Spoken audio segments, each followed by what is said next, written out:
Oh, good evening, everyone. Thanks for joining me this evening. I'm here with Odon and I'm here with JC. We're going to be discussing how did the current myth of Muhammad begin? Do we have a thesis? Does this thesis overlap with the work that Odon's been doing? I'm just here because of my good looks and silky voice. I'm not sure what my contribution will be here, except to host these two fine minds. But JC, as you may or may not know, is an author. He writes fiction, but it's fiction based around Islam. And as an author, he's starting to see narrative threads, and he's now been working for the last couple of years on figuring out these narrative connections. And I believe he's come upon ideas that are very, very compelling as to how the authors of the Quran, the authors of the standard Islamic narrative started to assemble the story, what stories they modified and added. And Odon is here, obviously, to add his incredible historical knowledge. And between the two of them, it seems that we have a convergence. So welcome, guys. Welcome, Odon. Welcome, JC. Introduce yourselves, and let's, JC, also let the audience know what we're going to be talking about.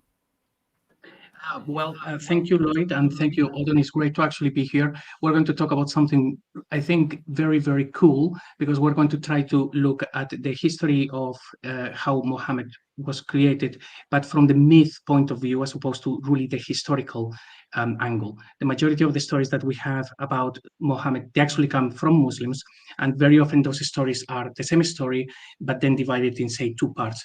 A very quick example would be, for example, if Lloyd, you ask people to start calling you emperor, and then after 500 years, that story has now morphed, and they have one character that was called Lloyd and another character called emperor, and they think that there are two, but they were always the same. And we have agreed, I think all scholars now believe that Muhammad was a title, but we don't have the name. So what I'm going to try and prove today is that we have the title, but we also have the name, and we just had to link them together. And if I'm successful, hopefully we're going to start having that kind of avenue of research into who the original inspirations for Muhammad actually were. Right.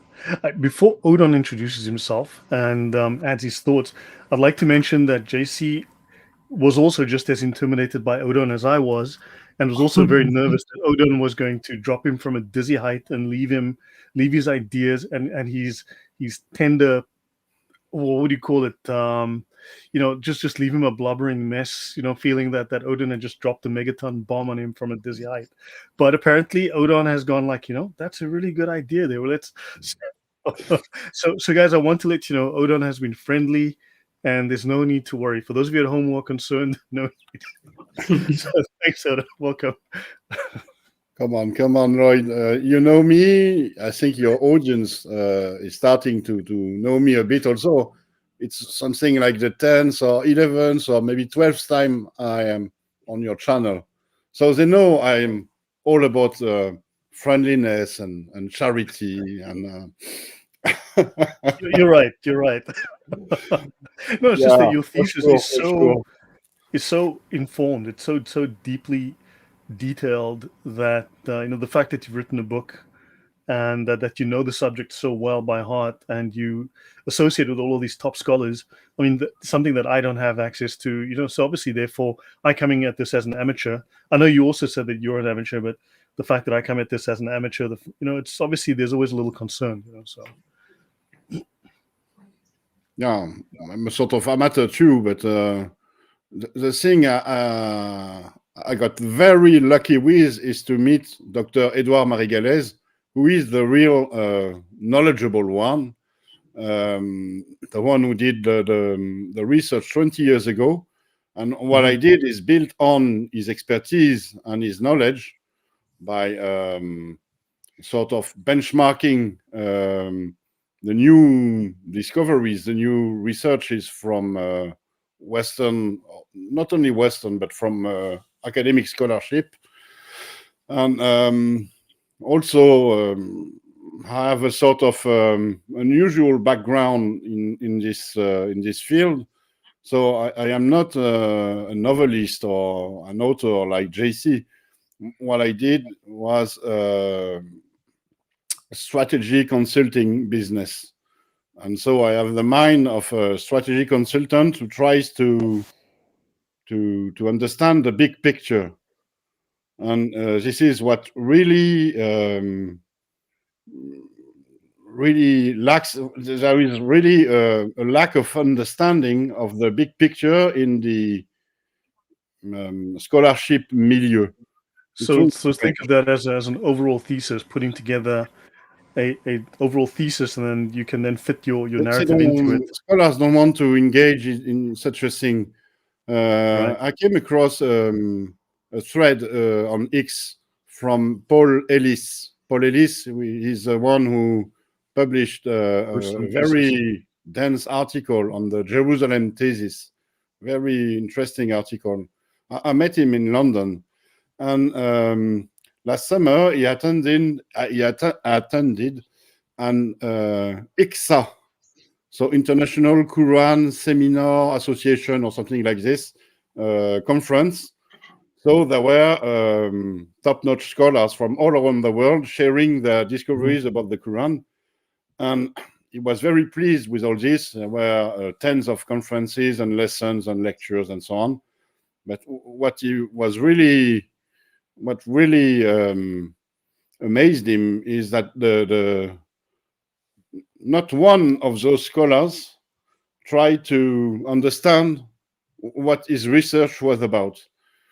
They were very happy about describing a surah, a verse, a story within the Quran, but none of them tried to understand who wrote the Quran, why was it written, how did Islam emerge.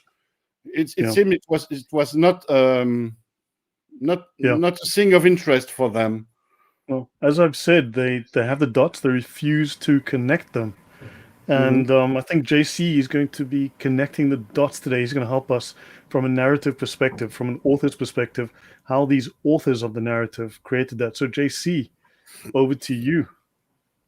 Right. So, well, let me actually share my screen, and then we can go through some slides and see if we can actually make sense of anything, or at least just add a couple of strokes to this picture that we are very, very slowly just starting to understand. Share, and let's see. Can you guys see my screen? Yes, there it is. It's not in full screen yet. Yeah. And now? Great.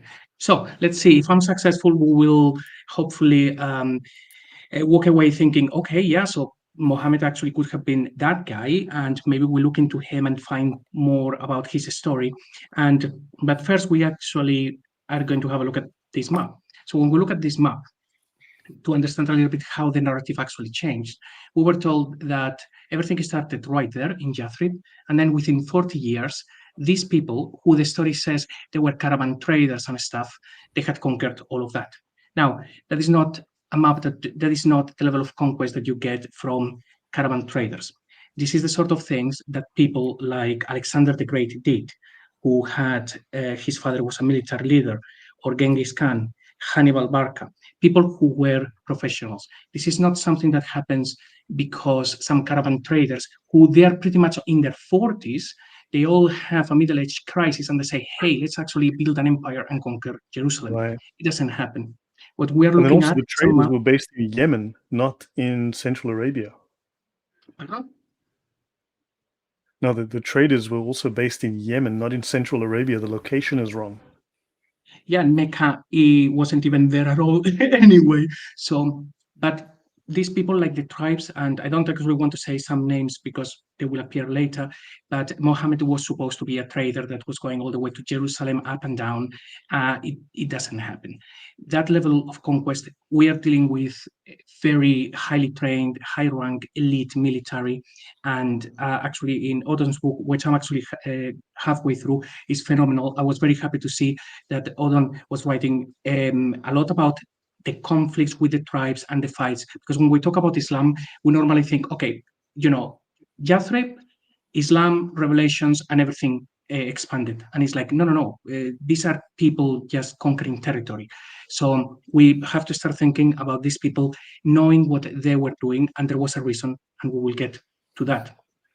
Now, in short, and this is not something that we will discuss today, but pretty much the Quran are notes from a preacher. That's why they have all of those contradictions, and they're so wrong. It has a little bit more than that. The hadiths are nothing but old wives' tales, and that chain of narration, going through Abdul Malik, who was an anti-Trinitarian, and then Yazid and Muawiyah, who were Christians, right, to a person that didn't exist. The chain of narration was always 100% fabricated. So, and then Al-Tabari, which we're going to see. Al-Tabari was obviously later, but what we're taking from him is not the history, it's actually the stories, because the stories are important. It is basically like the hadiths, but they really put a lot of effort into it. They actually speak with better people who are descendants of people at the palaces, they read books. So it's almost like the hadiths, but they are at least, checking the information a little bit. But let's go and have a look at the next two slides, like very, very briefly. There are lots of people that influenced the story of Muhammad, but this is just things that we can discuss at another point, because we want to find the actual guys that started everything. Lots of things that are being told about Muhammad was Jesus. They call him the light. Everything that he says is the words of God, and so on and so forth. And we could talk about that for days. They didn't have a character, so they copied from Jesus. Another important guy was Abdul Malik. If you go through Al-Tabari, you will see. JC, just go back one for a moment. It should be noted, in Islam, in the Sharia, there is a concept of embellishment.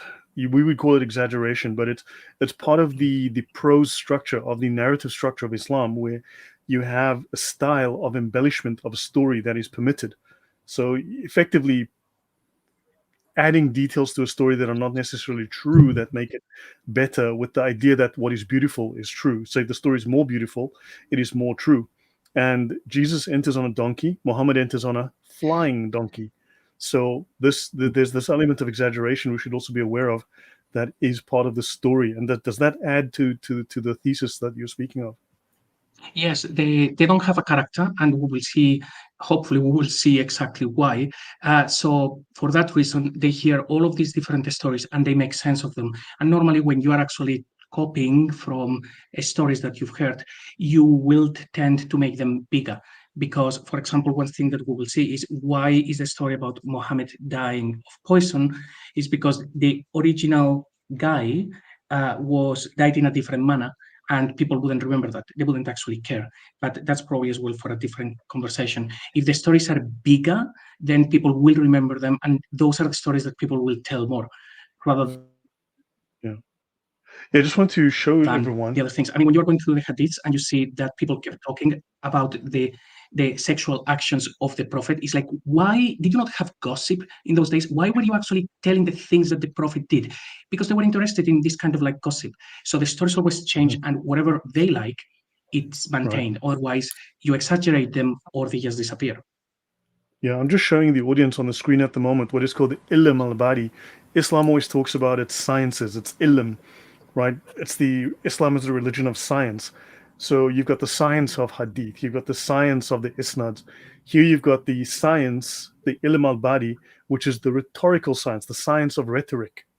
Rhetoric, is that a science? No, but whatever. The branch of rhetorical science which deals with the beautification of literary style, the artifices of ornamentation. Notice artifice means artificial creation of additional details to prettify a story, and embellishment of speech. Artifice is to lie, effectively. It's to lie. So beautification, ornamental lies, and embellishment, exaggeration. And that's the science of rhetoric. Any thoughts from you on this, Odon? You translate alim by science, but actually it doesn't really mean science. It means knowledge. True. Yeah, but when we say science, this is the Encyclopedia of Islam. I mean, this is how they understand it. So of course. But Muslim scholars are not scientists. They are only knowledgeable in terms of Islam history, Islam narrative. Science implies logic, reason. We're not accusing them of being honest at any point. I have also another remark. It's on JC's slide about Jesus. There's one blatant connection between Jesus and the Prophet of Islam. It's his name. I don't know whether JC will address this topic in your presentation, but Jesus is supposed to be the Messiah. In the Messianic tradition, Christian as well as Jewish, but here we look at the Christian tradition. If you look at the Bible, the Song of Solomon, chapter 5, verse 16, talks about the beloved, who is Mahmadin. Mahmadin. Mahmadin meaning desired. It is exactly the same word as Mahmad or Muhammad in Arabic. So Mahmad, actually, it was a messianic title for the Messiah, or those who pretended to be the Messiah in his stead. And so there is a connection here between another connection. There is the light, the God words, the donkey, and so on. But the name Mahmad, it's something to think about. Yeah, this is not something that I had in this presentation, because the stories of Jesus, adding them to Mohammed, they happen much later, the same like with Abdul Malik. But like on a different presentation, I did actually have this whole thing of obviously Mohammed being the praised one, or the Messiah, and being Jesus. And in my mind, I think when people were going to write the hadith, they ask people something like, hey, what do you know about Mohammed or the Mahmad? And some people then would think, okay, well, I heard about this guy, and they actually thought they heard the stories of Jesus, the Mohammed, and then they told those stories, and then they will ask somebody else, and that somebody thought, oh, the Mahmad, and they're thinking, oh, that was Abdul Malik, and then they would tell those stories. So that's why everybody seems to be Mohammed, but they're talking about very different characters. So I'm not addressing that one simply because because these things happen much, much later. And I'm trying to actually pin everything to the very, very beginning of the whole story. Mm-hmm. But yeah, very, very good point. And Abdul Malik, this one would deserve a whole presentation. It's a lot of fun. Anyone who wants to actually read through Al-Tabari, you will see lots of things there that will just make you laugh. There are things that I actually read and I thought, no, there is no way they wrote that. They would write a story about Abdul Malik, and you see that story is about Muhammad. So it's almost like the same. Like there are lots of parallels, even though the stories probably never happened, but the stories were still being told for hundreds of years. So if they are in Al-Tabari, the story was being told, whether true or false. But once again, Abdul Malik, even though he has a lot to do with the pretty much proliferation of Islam, he's way too late, and we're going to look for who actually started the whole thing, hopefully. And we begin with this. I think this is the most important document that we're going to discuss today, which is obviously the letters from Leo III. He was a very important guy, the emperor of Byzantium, and the guy who actually invented Photoshop. I got the evidence right there. So this guy wrote to Umar II in his letters, and he's actually addresses the letters by saying the Furqan, the book, the Quran. So those people are having something around that time. And he says that the people who did it were Umar, Abu Turab, who is supposed to be Ali, and Salman. He says that. He also says that then Al-Hajjaj takes that and he does the canonization. So he's pretty much the one that does the Uthman move, according to this guy. And that there is the rumor already going around that book actually came down from the heavens, because of course, as we all know, it doesn't have any contradictions except for the million contradictions. So when historians, they try to look for the actual evidence of facts that we can prove and say, okay, so that happened. I think this is the most important document that we have, because this guy was the emperor of Byzantium. This guy would not have gotten his data from some traveling merchant who said, hey, give me a coin and I'll tell you a story. This guy would have had spies everywhere. Byzantium was the biggest empire. He would not send a letter to another king and make a fool of himself. So if this guy said that Umar Ali, I'm going to call him Ali, and Salman started the whole thing, then he did it. And the response from Umar II is actually worth reading. I can't remember it now very well, but I think it's very much like the modern Muslim apologist. He doesn't say, what are you talking about? Of course we had a prophet. He just says, oh yeah, you want to tell me about religion? Jesus didn't die. Things like that. It's like, you're not addressing the problem. So that was actually very, very cool. So if the Emperor of Byzantium said that, what I say is fair enough. Let's see if he was 100% right, because I think his information would be valid. And those are the original Mohammeds, or the ones that inspired the story. And out of this, we also learned something very, very important, which is that Muhammad was the first woke activist in history, because his pronouns were they, them. Any comments about this? He's directly saying that the Quran was written and brought on as you pretend for your Furqan. He's bluntly stating you are pretending that this is the case. It was Umar, Abu Turab, and Salman the Persian who composed that book. I'm not sure who Abu Turab is, and the rumor has got around among you that Allah sent it down from the heavens. And then he says, Hajjaj had men gather up your ancient books, which were replaced by others composed by himself, and then he propagated those. I mean, that's a pretty blunt accusation. Mm-hmm. Yeah. And Umar II doesn't. I think I read the letters. I don't think he dismisses that in any way. He just basically says something like, "Well, Jesus didn't die on the cross, or you worship a man," or something just like the typical Muslim apologist to this day. Instead of saying, "No, what are you talking about? Of course we had a prophet." So, yeah. I think his information is perfectly valid, and hopefully we're going to actually see why I think these letters actually make sense with the whole stories that we get from these guys. And Odon, do you have any comments about this, or are you happy with this approach?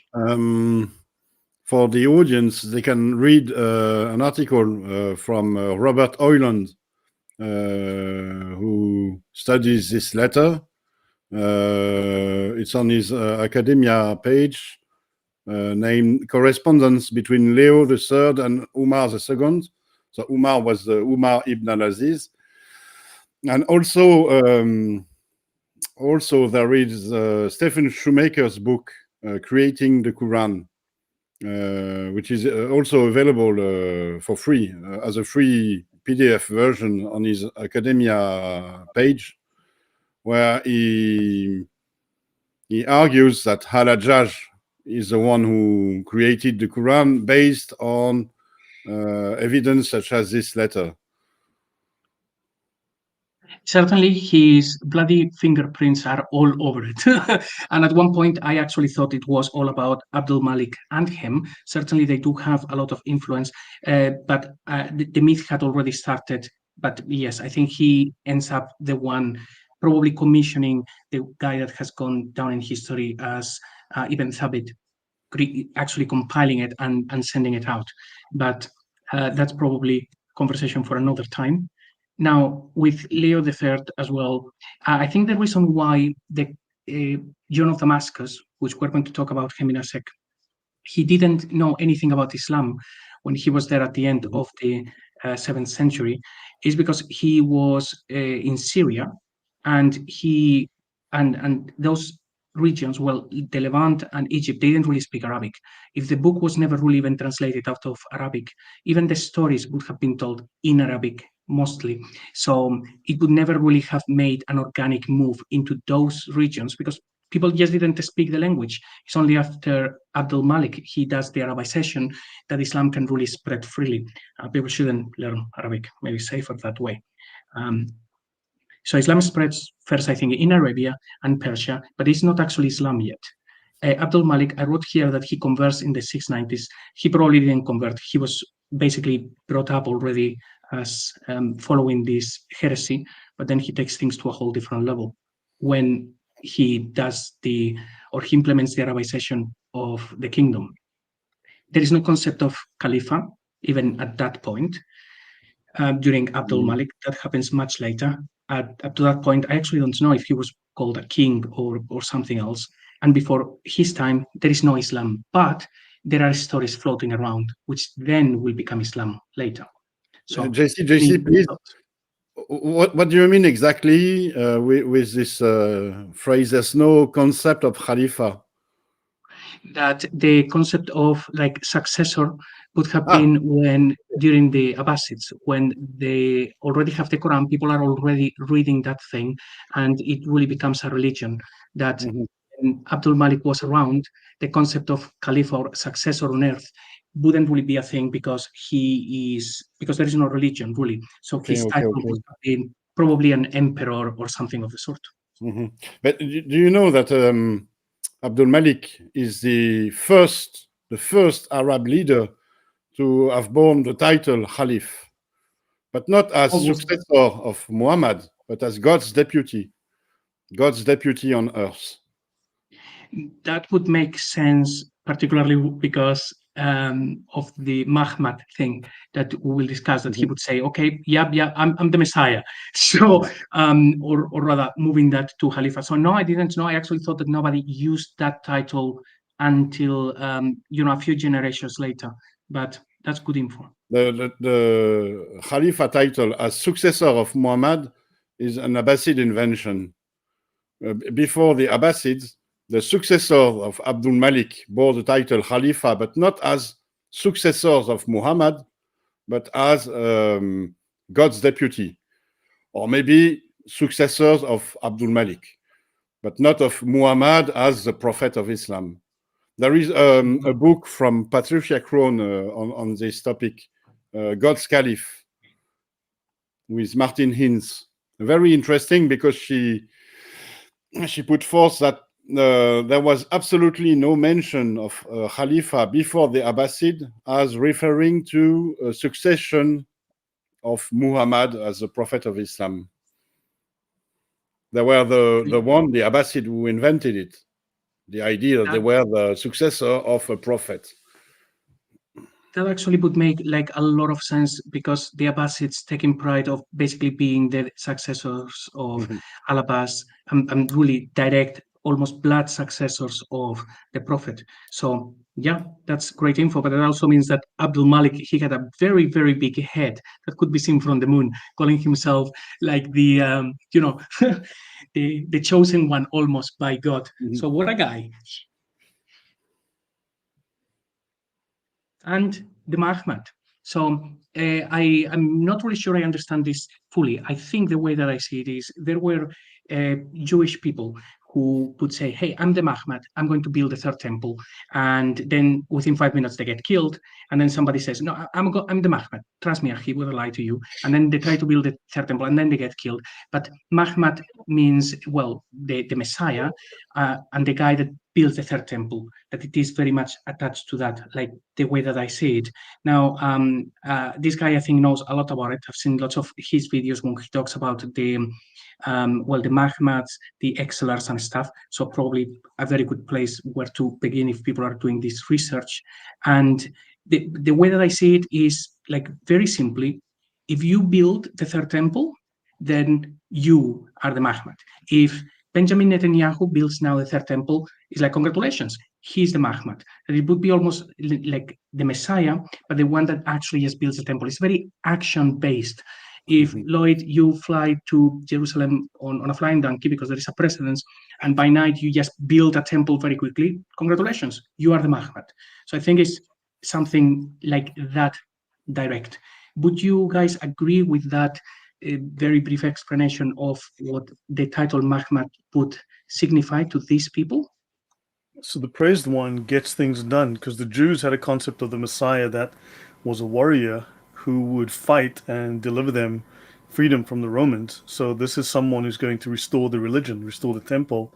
So there could be a parallel there. I fully agree. The temple was rebuilt around 638. According to the Islamic narrative, Umar supervised the rebuilding or the building of this third temple. He was a Mahmad. He was a Mahmad. He was nicknamed Al-Farouk, the savior. The savior. Yeah. So I think that is just the second piece of evidence. On the one hand, we had the letters from Leo III, and on the second one is simply the title. If the Mahmad is he who builds the temple, it's like, okay, so who was the Mahmad? He who built the temple. Umar built the temple, so he might at that point, maybe earlier, said, hey, guess what? I've built the temple, so I'm the Mahmad. And that's that. Very action-based, nothing to do really with religion, because he's certainly not Jewish. If the Quran is any judge of that, and there are other things in the hadiths. So those two pieces of evidence, he didn't call himself king, or this title didn't go down as a king because they had a kingdom, or emperor because they had an empire, but the Mahmad, which is a title really attached to building the temple. So find who built the temple, find Mohammed. I think it's probably as simple as that. And the letter from Leo III is like right there saying that it started with them. So I think everything really fits.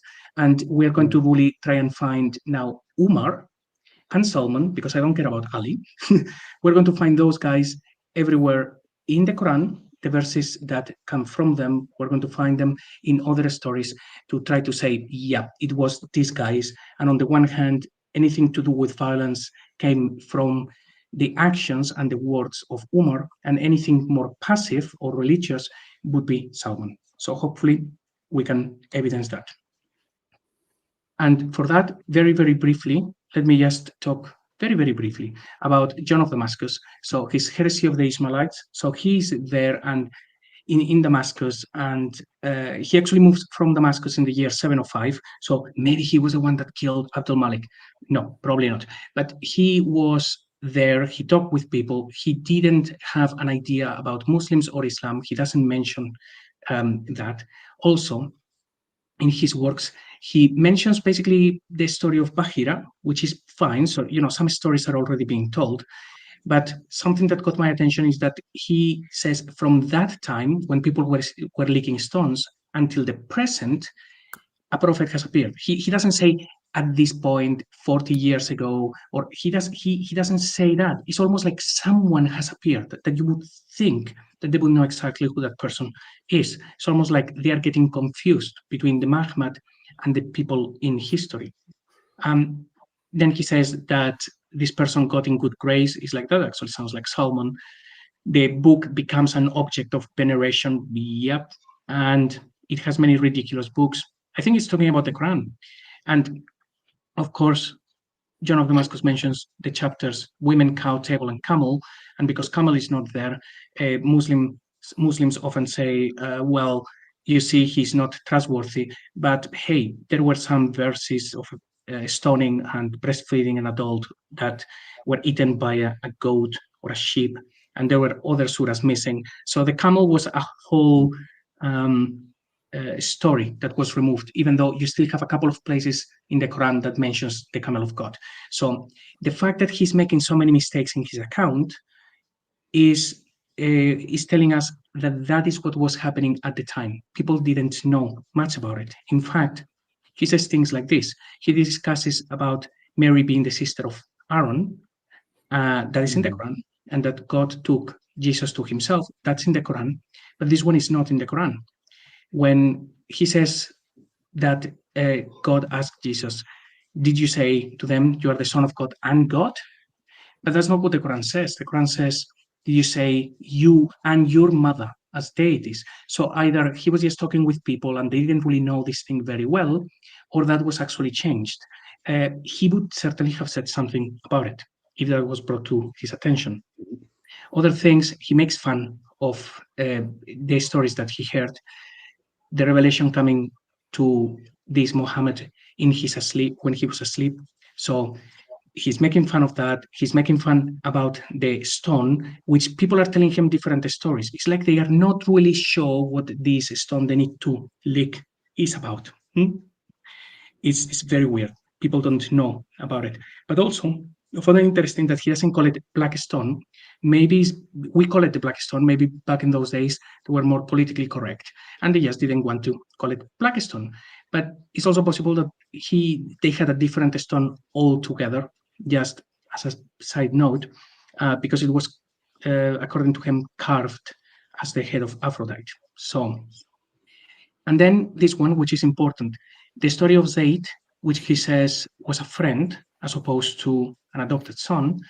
And after the whole story of God wants you to divorce your wife, God wants me to marry your wife, because that's the kind of guy that you want to get revelations from God. But then he says this: furthermore, if a brother puts away his wife, let his brother marry her, should he so wish. So he doesn't talk about the adopted son, and then he has that weird thing about brother, but we will see actually why.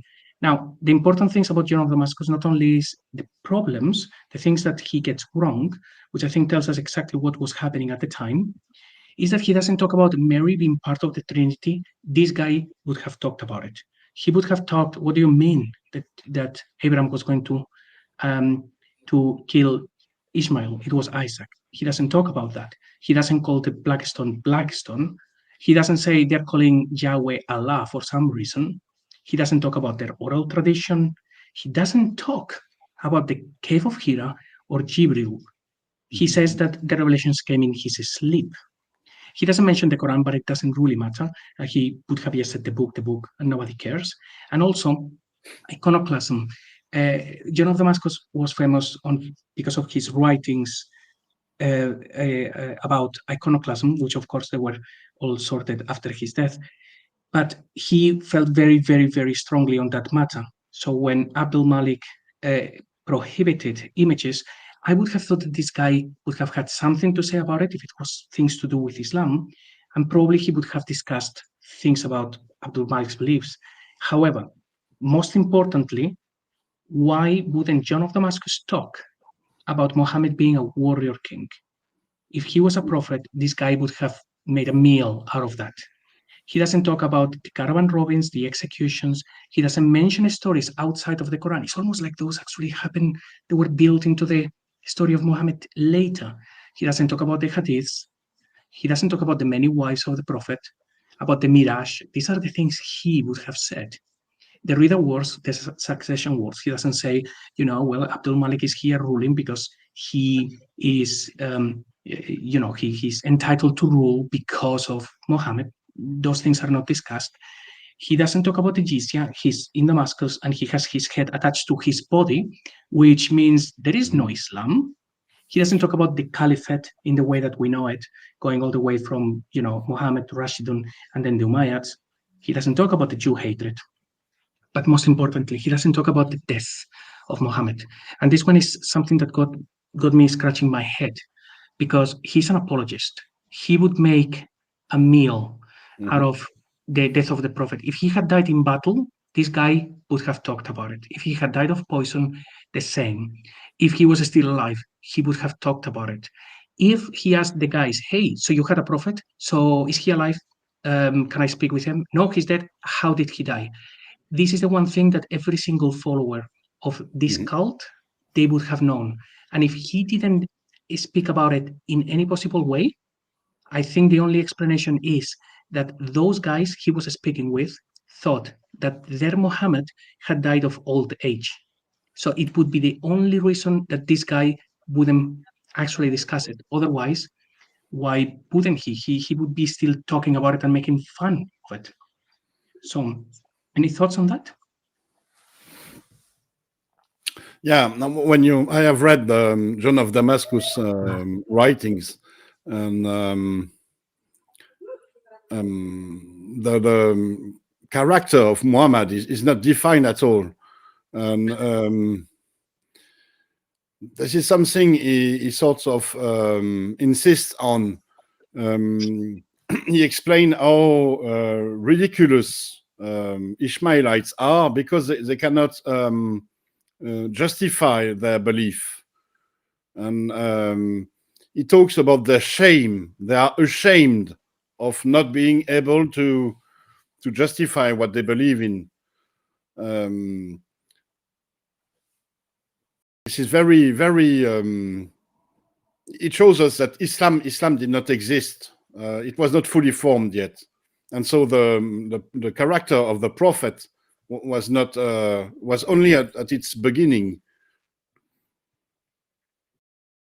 Yeah, So and I really like when in his letters, in his writings, he says this, that is kind of like passive aggressive when he says, and we ask them the questions, and we ask Yeah. them questions, and they say, oh, God knows best. And he writes, this we say, we know. And it's like he's being passive aggressive in his writings. I love it. This is passive aggressiveness from the 7th century. Well done, Johnny. There's one thing also about his writings. Should Islam have existed with his jizya and so on, he could never have written such a thing, because it's too much anti-Islam to be allowed. This led some scholars, contemporary scholars, to hypothesize that some of his writings might be apocryphal. They were written after him in the Byzantine Empire, but it might be for some of them, but mostly I think it is a proof that Islam was not formed yet. but Islam does change in response to challenges. So when Islam encounters polemics, it changes its story, it adapts, and also it adopts new things. It absorbs part of whatever it comes across. So it, I mean, now there's a new thing going around. I just saw from Jesus was a Muslim. I've been seeing Moses was a Muslim, Abraham was a Muslim. Now suddenly Mother Mary was a Muslim. I mean, they're making these statements on social media. It's ridiculous. They can't prove it, but they are simply asserting. This is the way Islam was created. It was built on its own contradictions, its own incoherences. When they were unveiled by people like John of Damascus or others, even Muslim people, they had to reconsider the stories and erase them and rewrite them, or they had to invent other stories to serve as an explanation, to add some legitimacy and to sort of treat or cope with the incoherences. And you'll find web pages now that are trying to say, well, see, John of Damascus was actually just a liar. He clearly had no idea what he was talking about. He was a deeply ignorant man. How could he not know Islam? He was clearly just making things up. He was clearly just fabricating things. So that's one side of the argument as it stands now. Instead of going, okay, John of Damascus was a credible witness from that period, who in all other things seems to be an entirely credible witness and reliable. Rather than Islam didn't exist, it's John of Damascus was making up fabrications. So one has to really pick at the moment, because scholarship, and I'm assuming Islam is pushing hard on the one side here, is trying to create the idea that John of Damascus was a totally unreliable witness who just fabricated and invented evidence. Whereas obviously the uncomfortable conclusion is that what he saw was that Islam did not exist as we know it today. So Islam must be a much later invention. Yeah, and the thing is as well that the letters from Leo III happened after John of Damascus. I know that we don't know exactly when he wrote the things, but I do think that he actually had these conversations when he was actually quite young, as opposed to when he was already a monk, because that's when he would have been full of energy and in Damascus and asking questions and doing all of that. At least that's kind of like my feeling. But when we put the stories of John of Damascus with the letters of Leo III, it's like, oh, look, they actually fit. It looks like there was no real Islam. And even Umar II doesn't really come up with any stories. But also when you write something, say that the stories, the heresy of the Ismailites was written later. If it was written later, they wouldn't get so many errors. That's kind of like the whole point, that they would put more things into it. They would say things about the hadiths, but the fact that this guy doesn't talk, look about all of the things on the screen. All of those things are incredibly important, but none of those are really in the Quran. There are some things like the whole thing about the wives, but he's not talking about anything of that level of significance.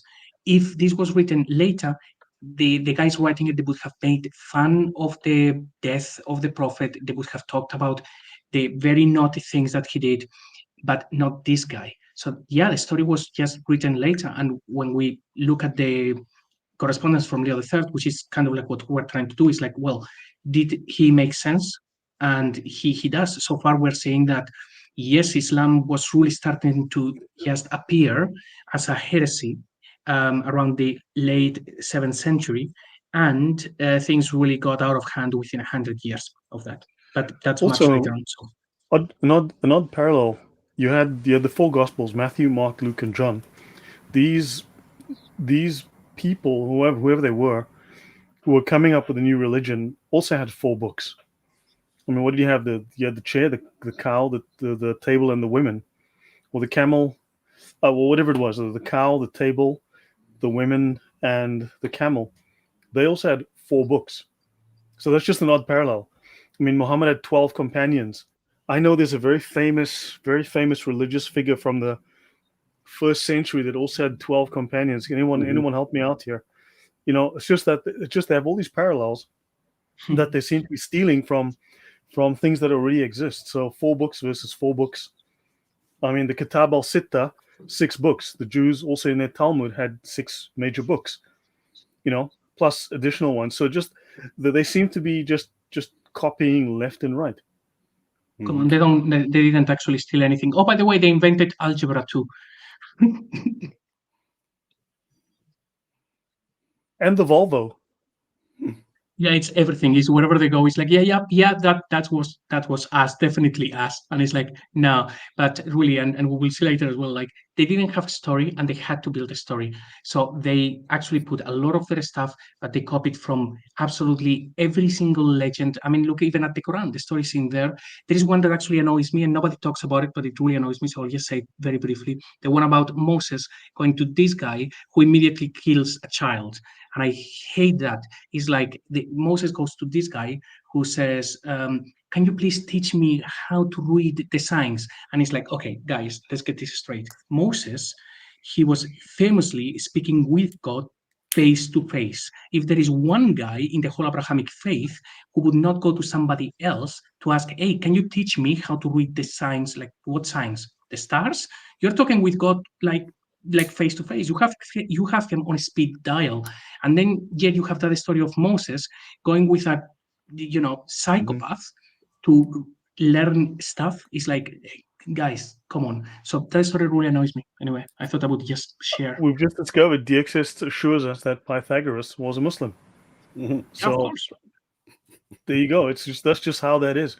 A point that I wanted to make, and not now because of what I saw with Pythagoras, I've half forgotten my point. It'll come back to me, and I'll raise it again. If you remember about Pythagoras, then we can discuss it.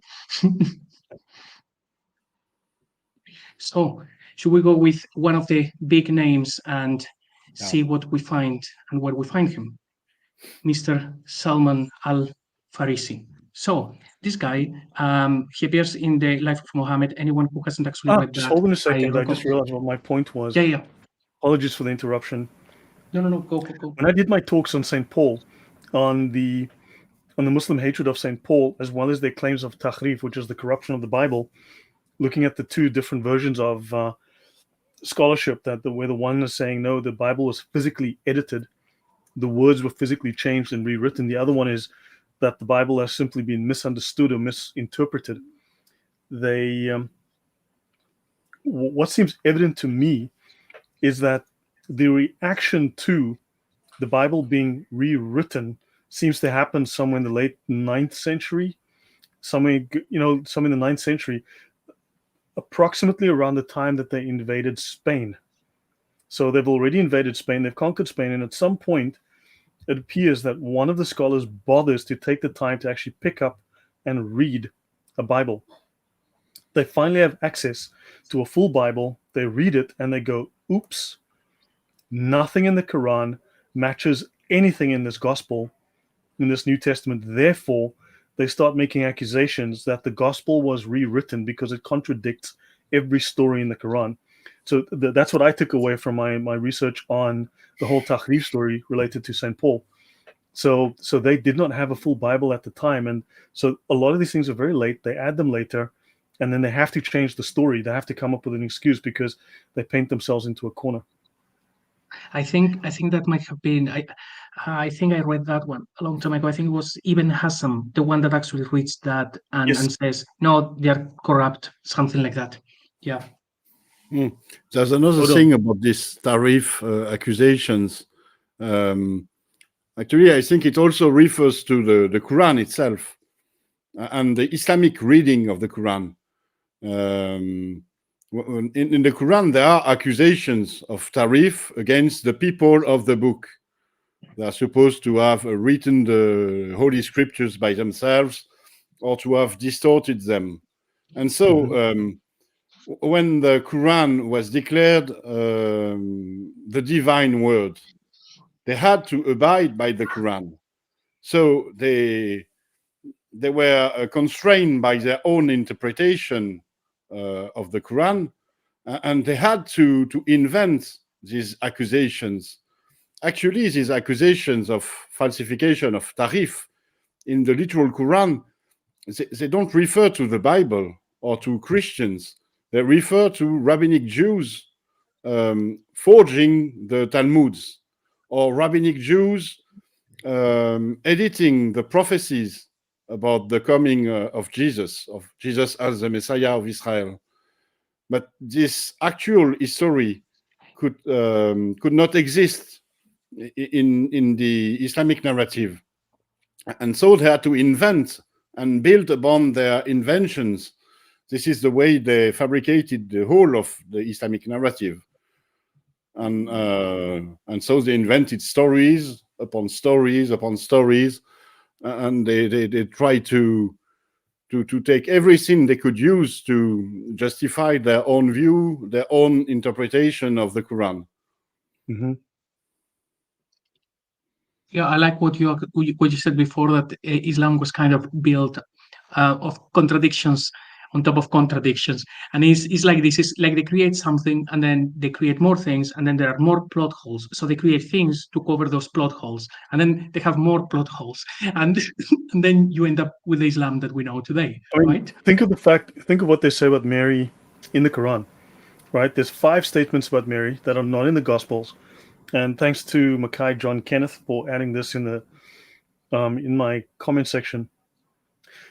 There are 5 statements that are not in the Gospels, but in the infancy Gospel of Thomas and the Proto-Evangelium of James, right? So this is Mary went under the tree. She sat under the tree. She shook the tree and dates. Jesus spoke in the cradle. Jesus molded birds and breathed life into them, and they flew, which paints Jesus as a very evil, nasty character. And daughter of Imran. So these are all, none of these are from actual Christian sources. They clearly didn't have access to those. They thought those were Christian. Thank you very much for that donation.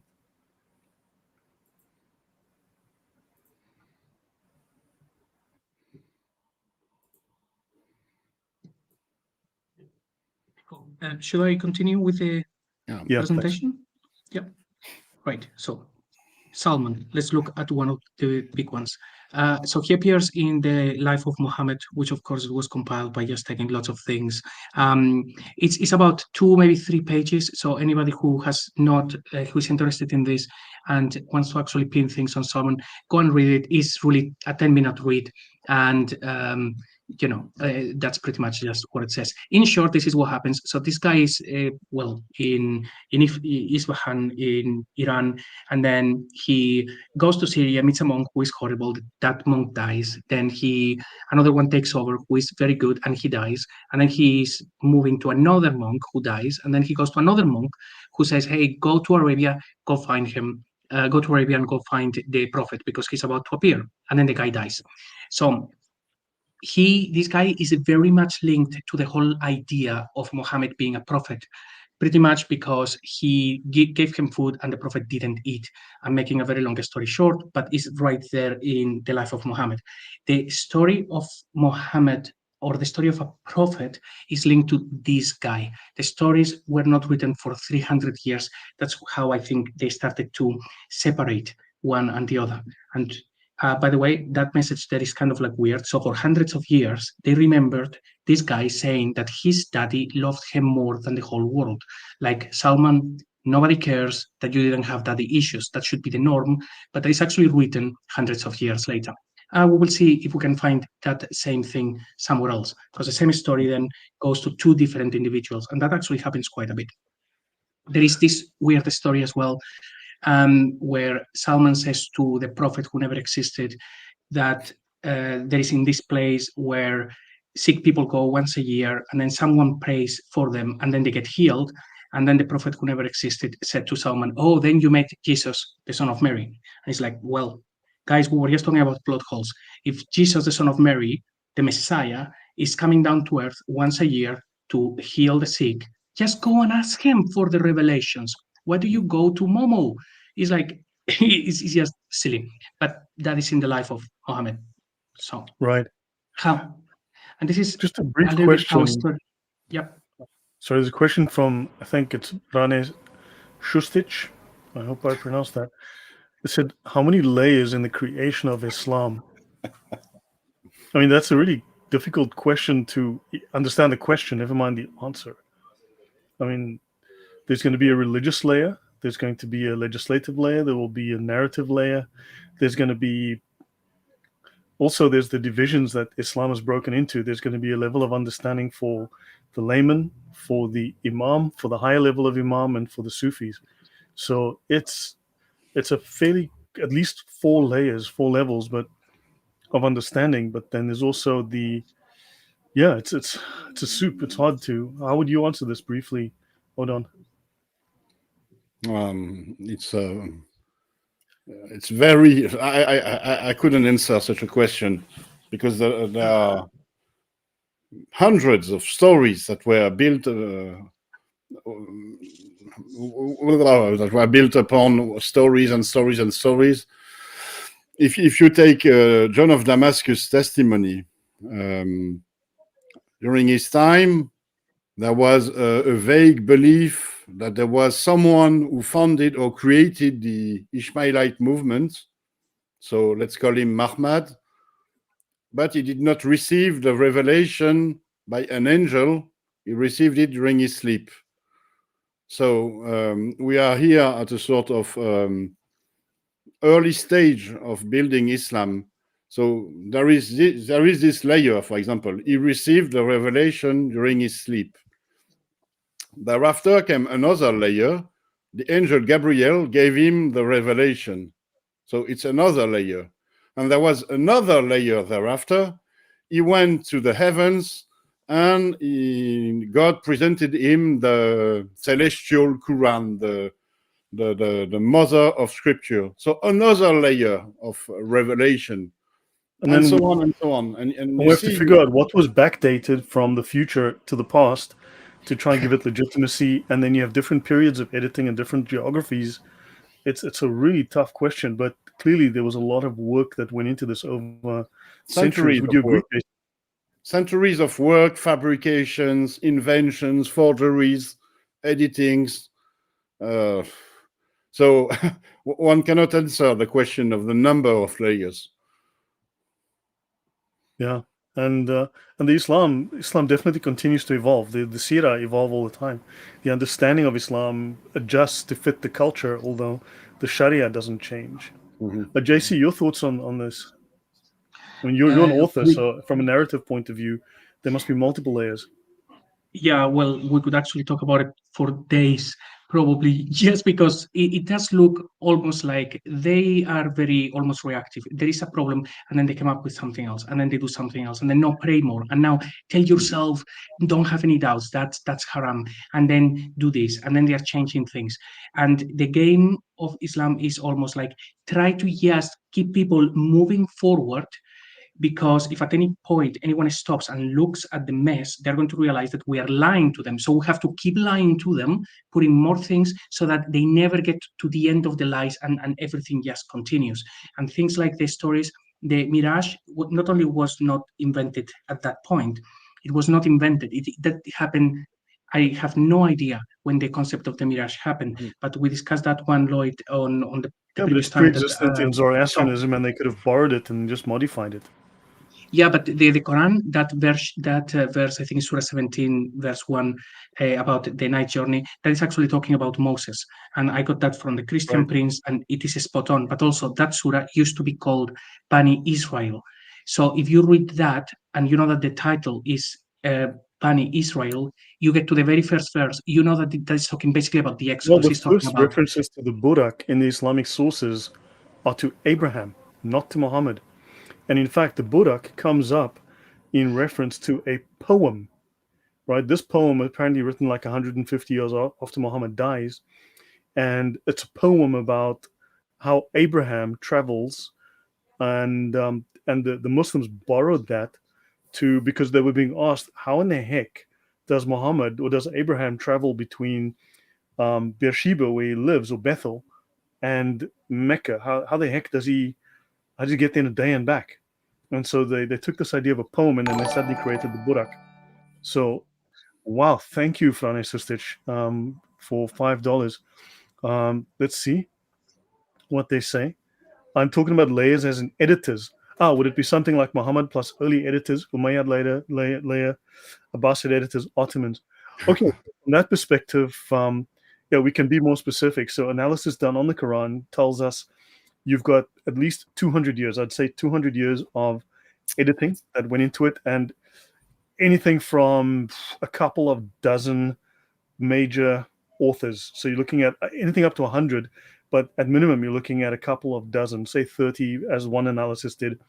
If you analyze the text, the words, the structure, the way of writing, you can find 30 different authors, different geographies over a 200-year period. Odon, your thoughts on that? This is a discussion we had. It's about the Jean-Jacques Walter or Walter thesis. But I told you at the time that his hypothesis about the 200 years span of writing for the Quran, I think it's a flawed hypothesis, because it relies on another hypothesis, which is that the word cool, say, where that we find in some verses, the beginning of verses, were added when or just after the Quran was declared as the divine word, as the word of God. Because otherwise, without those words, without those say prophet, do this, say this, do that, some of the verses could obviously not be understood as God's word or God's commandments. Right. And also chronologically, my final point here is that you're looking at probably a Christian lectionary section, or as a substrate, which seems to be Aramaic or Syriac rather. Then you've got some kind of corrupt. Really? That's You're what. thinking about the lectionary? That's what. That's what. No, not Gertrude. That's what the guy speaks about the Aramaic in the Quran. Christoph Luxemburg. He mentions the lectionary, I believe. Yeah, he mentions it, but that's the Quran is nothing like a lectionary. Yeah, but originally the underlying Arabic layer seems to have been derived from a lectionary, and then somehow magically abracadabra gets transformed into something else, into bad Arabic, and then should it be so? Everything from the original lectionary has been replaced. So yeah, but like there's enough Aramaisms left in it to tell you it came from a Christian source. But that seems to be what some scholars think, and then you've got these Arabic layers, and it transforms a handful of times. Yeah, so there's a thing about such things in French. When we refer to a knife without a blade, out of which the handle has been taken off. So is it still a knife? True. I mean, but it had to start somewhere, and it seems to be. Yeah, it's a hard question to answer, but I think the starting point was the preacher's notes. there were preachers preaching in Arabia. They took notes for their preaching, for their they also had instructors, teachers teaching them what to preach, and this was the material, the raw material out of which the Quran was edited and fabricated. But then that makes it similar, in my mind, to the Didache. It's a similar instruction manual. So this, what if this was a rival to the Didache? They But took this the is Didache. nothing like a lectionary. Sorry again? This is nothing like a lectionary. We have this false idea of the Quran being a lectionary because the word Quran means lectionary. I blame the scholars for that, Odon. I blame these PhD scholars in academia with millions of dollars of funding. I do not blame myself here. That's what they told me. But there's a thing. There is a very simple things to help make the difference, to help understand what the Quran is about. If you read the text, the Quran, it speaks about a book which is named Quran, which is supposed to be written in a clear and understandable Arabic. But if you look at the Quran, it's not written in a clear and understandable Arabic. So when you come across a verse referring a book written in clear and in a clear Arabic language, it cannot be the Quran. It must be another book. Right. We're hijacking JC's thesis here. JC, JC, your thoughts on this? I mean, this is these are I mean, real questions that we have. I mean, we're trying to get to these answers. Your thoughts on this? Well, I saw that your 200-year span of writing the Quran, and I'm going to raise you to about 1,300 years because the Quran was not really finalized until 1985. But jokes aside, that's true. There are yeah. So, but yes, we know that it's particularly once we actually get to the Ottomans, they did things.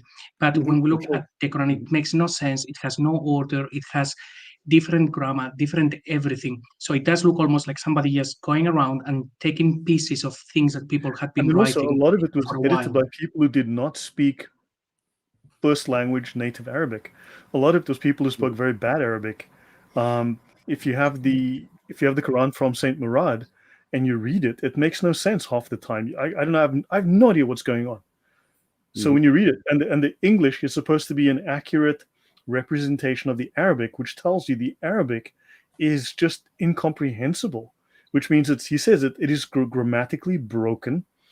The diction is completely just random, and Christian Prince says the same. It is a completely illegible, completely irrational, just totally incomprehensible book.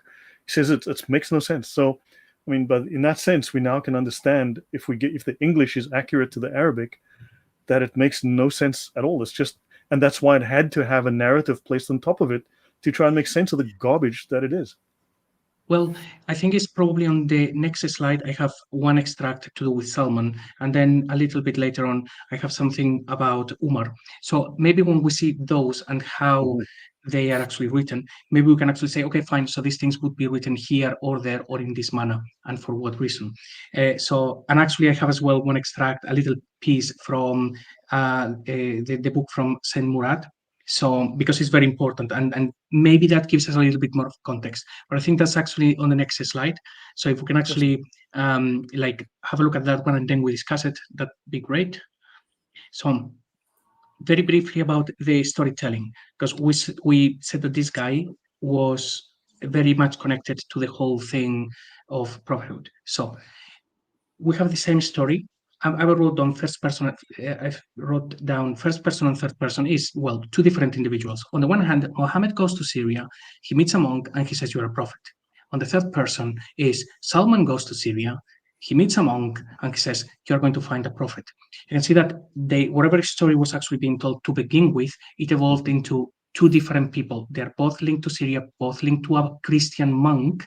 But that actually, and yes, I'm going to address this, which is what we started discussing before the show, which is it doesn't actually make any sense that this Salman guy would actually ever speak with a Christian of any denomination and saying there is going to be a prophet. If they were Christians, they would never say that. They would say 666 years since the death and resurrection of Jesus, the Antichrist is coming, go find him, kill him.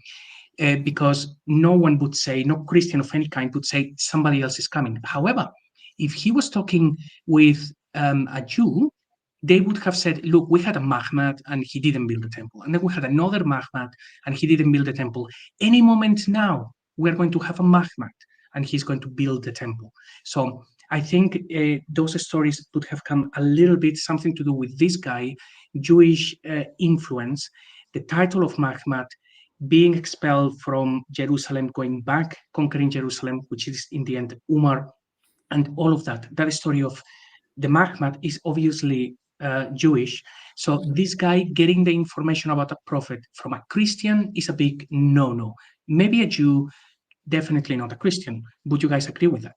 I partly get the impression that this might also be an effort to delegitimize Christianity, to make it a transitional religion, so that we end up with, because a Christian says, well, okay, actually the real religion, and that's coming with this Momo guy that's going to be born in like a year or two. In fact, there he is on a camel coming down the street in Syria. So yeah. There's really something going on with this Salman al-Farisi character. You see, he's supposed to have converted to Christianity according to the Islamic narrative, but it's not Christianity literally. Literally, it's Nazarenism. He became a Nazarene. Nazarene are Jews, actually. They are not Christians. And they were settled in Syria. The story about meeting a monk. The monk name is Bahira. Bahira in Aramaic, it means teacher. He meets a teacher who tells him about prophecy and so on. If you look in the Islamic narrative, you have other characters, other figures such as Salman al-Farisi. You have Waraka bin Naufal. He was a Jew who supposedly converted to Christianity. He was a Christian in Mecca, in pagan Mecca, which is utter nonsense. And it's the same. It's a guy, a Jew, who converted to Nazarenism. Nazarenism is this very strange Jewish group who believed in Jesus' messiahship, but opposed Christianity because he did not believe he was God. So didn't believe in his divinity nor the Trinity. Yeah, no Trinity. Jesus was only a man whom God had given power, and maybe the power to rebuild the temple. Let's not forget about Jesus' prophecy in the gospel. Jesus said that should you destroy the temple, I will rebuild it in 3 days. So he is a Mahmad in the Jewish meaning of the expression, because he's supposed to rebuild the temple. He's the one who, at the end of times, will rebuild the temple.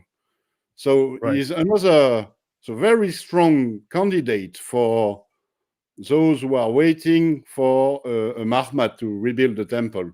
So, of course, he won't be a candidate for rabbinic Jews. But for some Jews who believed he was the Messiah, it might fit. Well, the Jews were waiting for the Mahmad to rebuild the temple, and that did happen, and it didn't really go too well for them. So, go according to plan. So, this guy then, was it Salman? We have this story as well from, I suppose that one is the life of Mohammed. So it says that this guy we're going to basically find him now in the Quran. So this guy goes to works for a bishop. He says, "Hey, I want to serve under you." That guy is a bad man. He describes him as such. He asks for alms, and then he puts him in his own coffers. And it says, and he did not give to the poor. He had collected 7 jars of gold and silver. So that is recorded after hundreds of years. People are still telling about these stories that are being told about this guy. It doesn't really matter if they are true or false, but they're telling the stories. And we're going to see now one of these, say, splits. By the way, this one, which I don't think has relevance, but I will just mention it. that it says that when that guy died, the bad bishop, he told people, hey, this guy has been stealing from you. And then they took the corpse of that guy and they crucified him, even though the guy was already dead, which, these people actually hold a grudge. But I did actually wonder whether that whole thing about they did not crucify Jesus has something to do with his previous experience, something to do with that, because it's odd that we have in his own story someone being crucified and actually somebody that is dead. I just found it a little bit out of place, instead of just saying, the Barnhem or something, but never mind. But the whole thing about the 7 jars. So in the Quran, this is actually from the version that, one of the versions that I use the most. For most people, it will not be verse 31, it will be verse 30. But we have this parallel of they have taken their rabbis and monks as lords besides Allah and the Messiah and so on. And verse 34 or 33, depending on the version people are reading, it will say, many of the rabbis and the monks devour the wealth of people unjustly and avert from the way of God. And those who hoard gold and silver and spend it in other ways. It's like if you put these things together, you realize that Solomon is the one speaking these verses. He's the one that says these sort of things. His own experiences, hoarding literally gold and silver. That is, he's saying these things in the Quran. He's also telling this, well, not in the Quran, he's just telling people that they obviously write them down. And at one point in the future, they become the Quran. But he's telling those stories. That same story ends up, on the one hand, in the Quran, perhaps in a more poetic manner, and on the other one is him telling the stories. And just to add there, this is from Saint Murad. I found it actually odd when I was actually working on that one, that it says that these people, they took their rabbis and their monks as lords, apart from Allah plus the Messiah. This is, and then it says there is only one God. They have to serve one God. What I'm reading there, and I think is very clear in the very clear Arabic, is that when this guy spoke the words to that particular crowd, in whichever city he was telling them that Allah and the Messiah are their lords and they are one.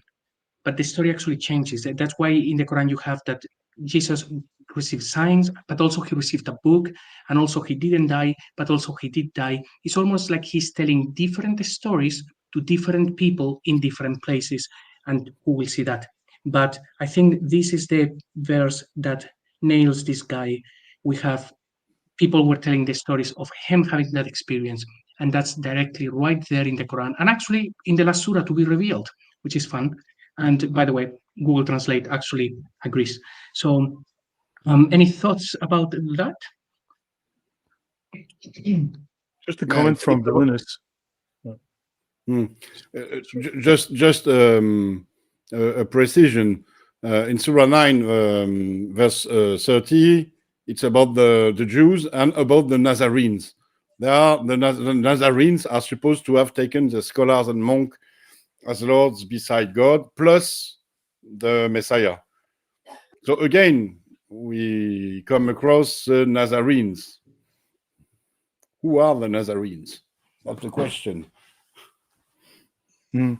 Villainous asks, is Salman the Parsi, which Salman the Persian, could he be Solomon the Pharisee? I saw that actually on one of the videos from Mel at Islamic Origins, and it's a very good case. It's possible as well, but basically what I'm trying to do is from the stories of Islam to actually get those same stories and say, okay, are these stories anywhere in the Quran and these sort of things to match them? Other parts of his backstory that is outside of the life of Muhammad and Al-Tabari and all of those things is like, yeah, possible, but it takes me too far away from trying to pin this guy and Umar to them being the original inspiration for the Mahmad that goes, builds the temple, and starts a heresy that has worked so well for the world.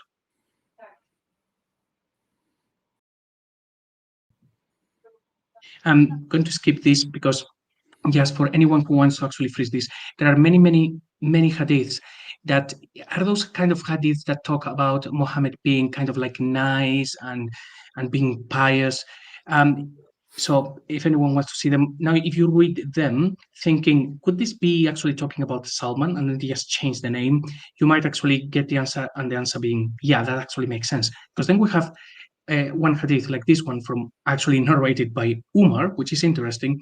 And it says, do not exaggerate in praising me, being the prophet, as the Christians praise the Son of Mary, for I am only a slave, so call me slave of Allah. And it's like, okay, if we know anything about the arc of Muhammad, is he wants to be praised. He wants the money, he wants the booty, he wants the women, he wants the land. People worship him to this day. They commit shirk every single day. They are praying to him. That hadith makes absolutely no sense of the Prophet saying, don't exaggerate in praising me. If there's one thing that we know about the whole arc of Muhammad is he wants to be praised. It's almost like we're talking about two different individuals, one who is quite pious and one who is the warlord.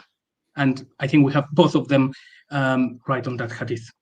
Would you agree with that reading of this? Yeah, I agree. It's very interesting. We start to understand that Muhammad, as the prophet of Islam, is a composite figure with many different characters having been merged, or and the prophet of Islam is a sort of fabrication from maybe historical figures, but it's a complete fabrication. We can also interpret this in a different way, because some of these words have meanings that we are not familiar with in the English language or in the Western culture. Remember I mentioned the ilm al-badi, the science of rhetoric, of prettifying language. The word exaggerate in Islam has a very specific meaning. It's like legal terms that we use on a casual basis, but in law they have a specific defined meaning when applied in a court or in a document, right? So the idea of exaggeration, they have this idea called mubalaga in Islam, right? So it's used to denote the intensive meaning of a word, and it's applied to the intensive participles of the forms, and in literary theory and so on, and to denote a very specialized type of emphasizing the meaning we want here, a very specialized type of emphasizing, right, in which a poetic idea is rounded out by a pertinent little exaggeration at the end of the line. Okay, that's one idea. Let me just find it again. So it's a particular poetic style or a particular prose style, right? And then of course you get, from a negative point of view, there's what they call extremists who are accused of exaggeration, and these extremists are also associated with the Shia, who exaggerate their religion. So that's one meaning. But what if he's saying, do not exaggerate in praising me the way the Christians praise the Son of Mary, for I'm only a slave? He's saying, look, I admit, yes, I am the slave of Allah and his apostle, but don't embellish me. Just speak of me humbly.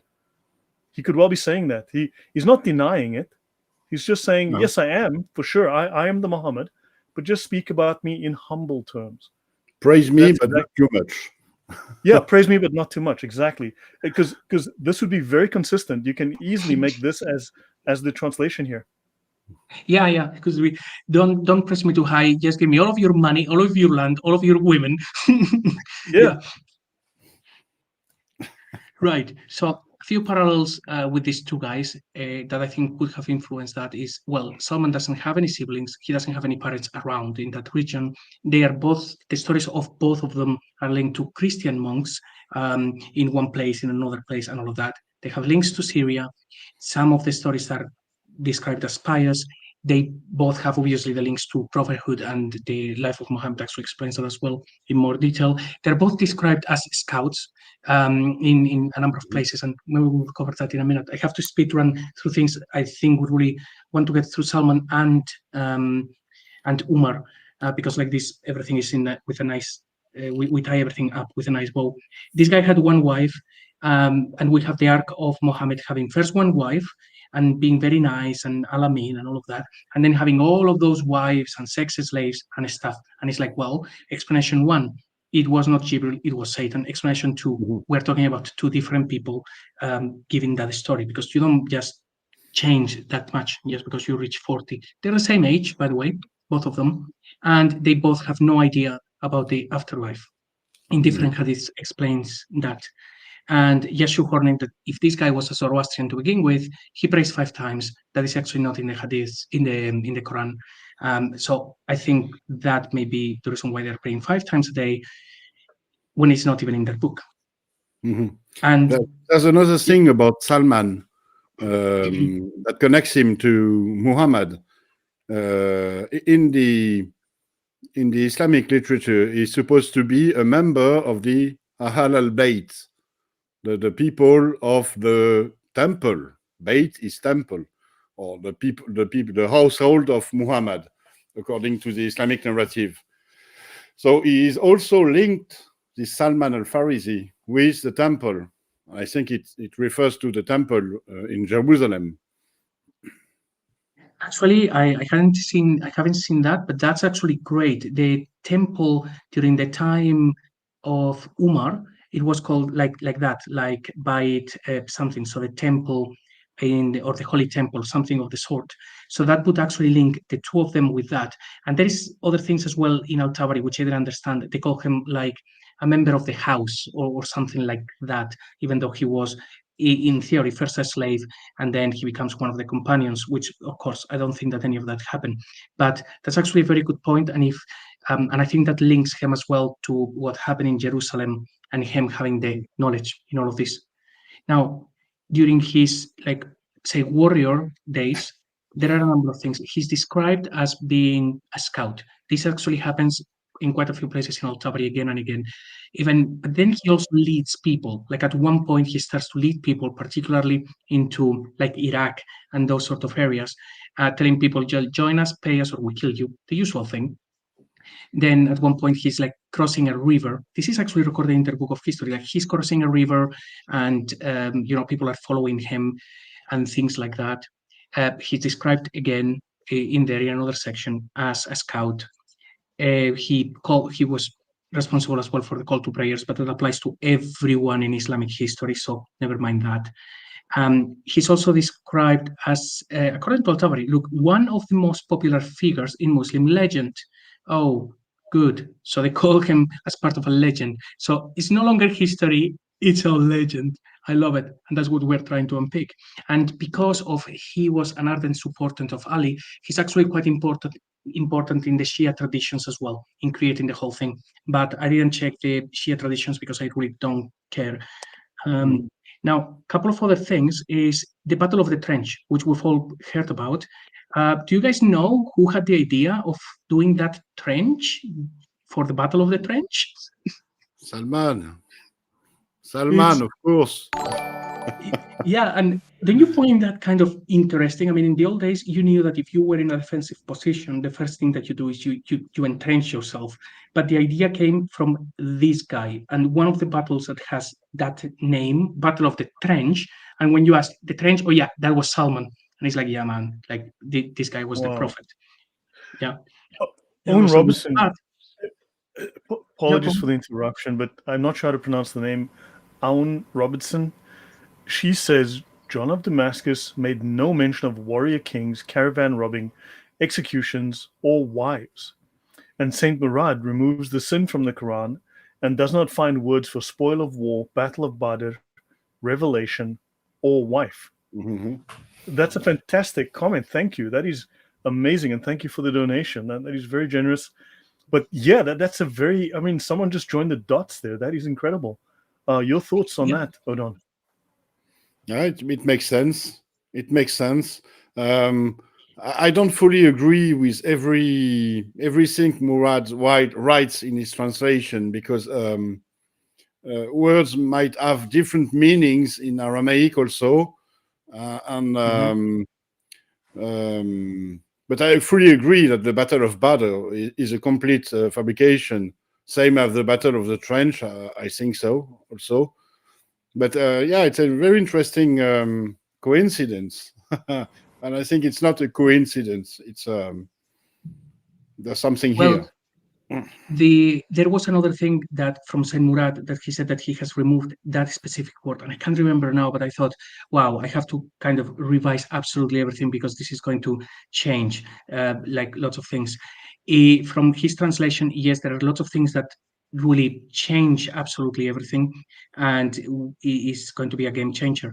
In terms of Badr, which we know that Badr is not a battle but a place, and that was actually the next one that I actually had there, because I think there are different stories about the Battle of Badr. One of them from Yasser Qadi, he has it there. It's about 15-hour videos, like all of them put together. And if you have excessive alcohol at home and you want to get rid of it, watch that series, and the alcohol will deplete very quickly.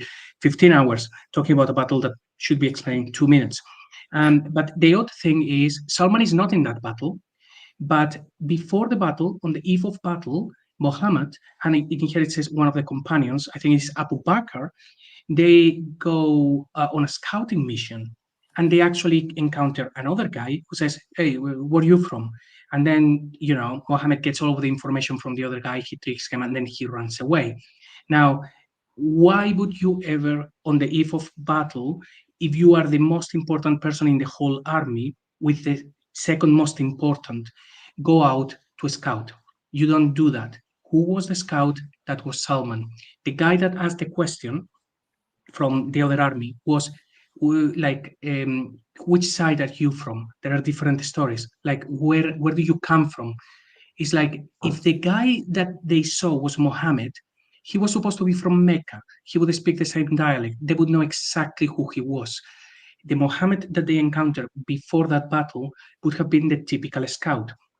That would have been Salman, the guy that is Persian. He looks different, he has different accent, and it will confuse the other guy.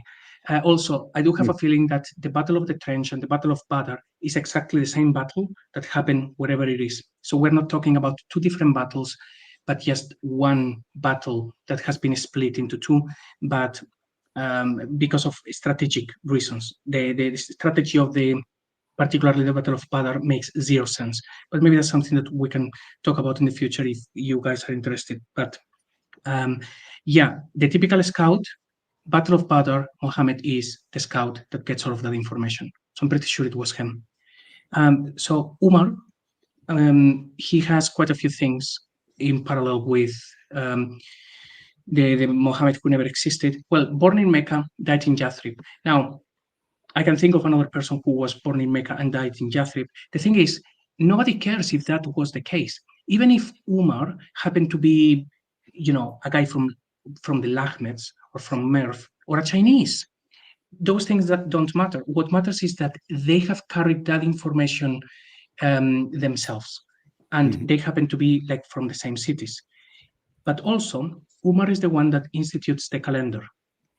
And by the way, the calendar of the Christians is based on the birth of Jesus. Their calendar, if it was something to do with Islam, he should have done either the birth or maybe the death of Mohammed. But he chooses that weird Hijra thing. It's like that date was important to him. Otherwise, he would have chosen a religious, say, date. This guy stamps documents. He assembled people to one imam. That's all on the screen from that extract, which you would have thought it would have been the prophet who assembled people to one imam. And the most hilarious one, according to Al-Tabari, he appoints two public Quranic readers, one for men, one for women. Well done. I mean, they don't have the book. They haven't done the canonization. This is before Uthman. And what are they reading? Like the codices from the Sahaba. It's like it doesn't make any sense. But that one is attached to this guy, him and Quran. And then we have that story as well, very weird, which is, again, Umar and Salman, they are speaking, and this is in Al-Tabari. Umar asking Salman, am I a king or a caliph? And Salman says, you're a piece of garbage, man. And the guy starts crying, okay? That's weird. That's very weird. Why would you have that in Al-Tabari? Why would Umar be asking Salman something like, am I a king or a caliph? It's like, makes no sense. Now, so Salman had the power to tell the caliph, Umar, the Rashidun caliph, the rightly guided companion of Muhammad where to get off?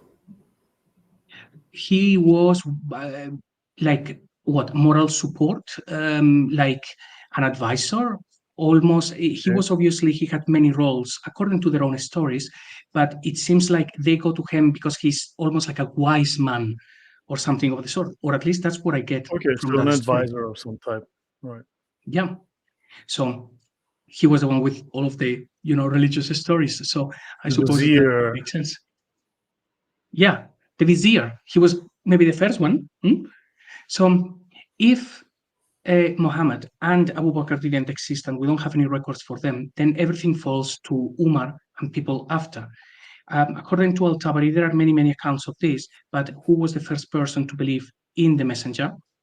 So, and you have Ali, Abu Bakr, who was Ali, and then Ali, and then Ali, and then Ali. So it's normally Ali. If you don't have Muhammad and Abu Bakr, everything then falls on the laps of Umar, who is the first one to actually go into battle with this guy. And it would have been Ali, who is Abu Turab, whoever that person actually who he was. And recap on John of Damascus. Oh, I like that this slide.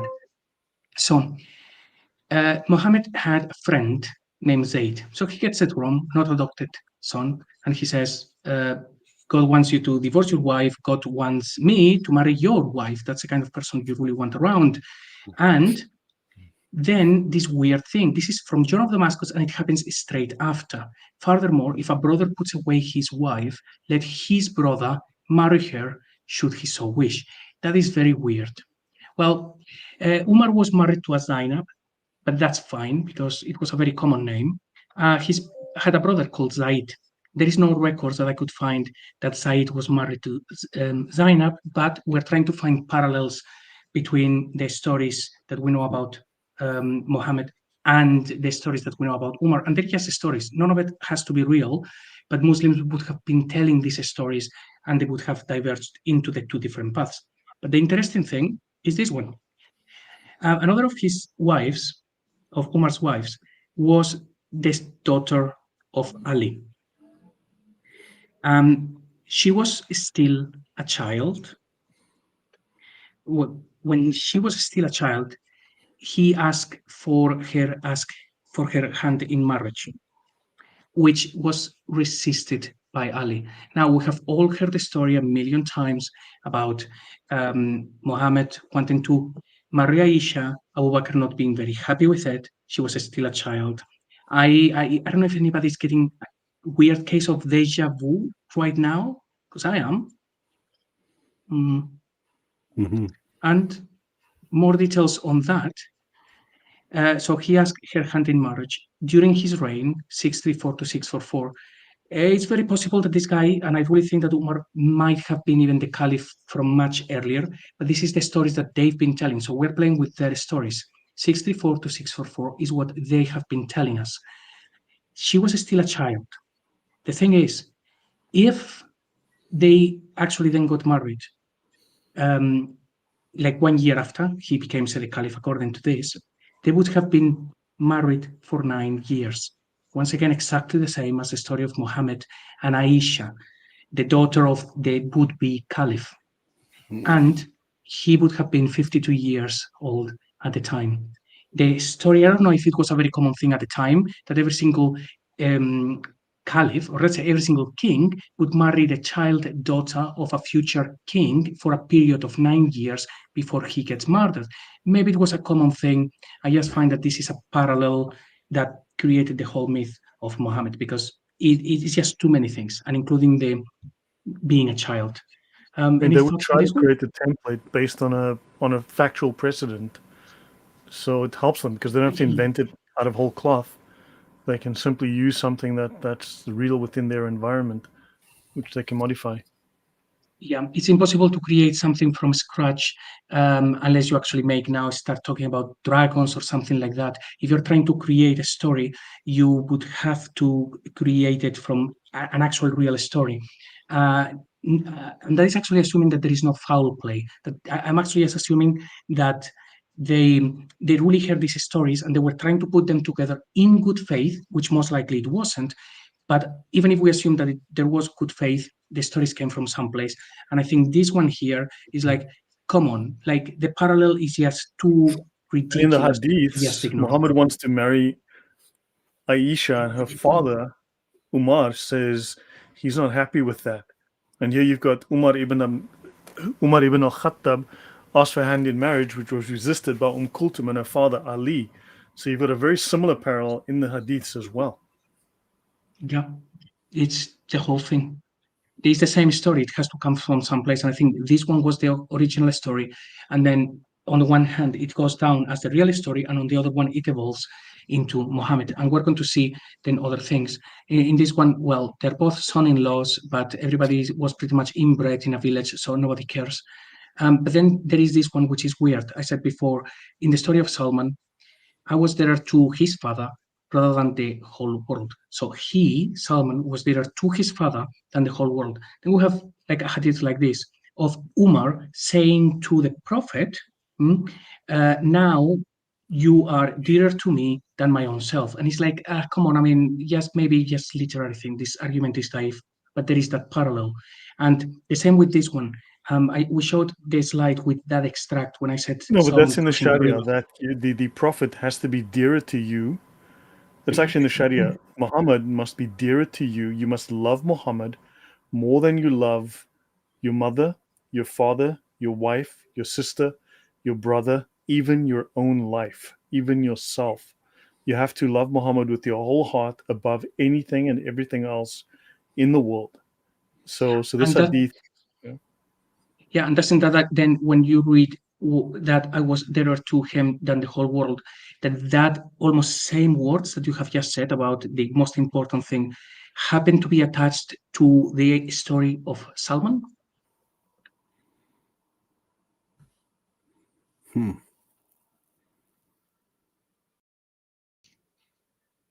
Yeah, and It's by just him in whose Salman's soul lies. That's a parallel of what Muhammad says.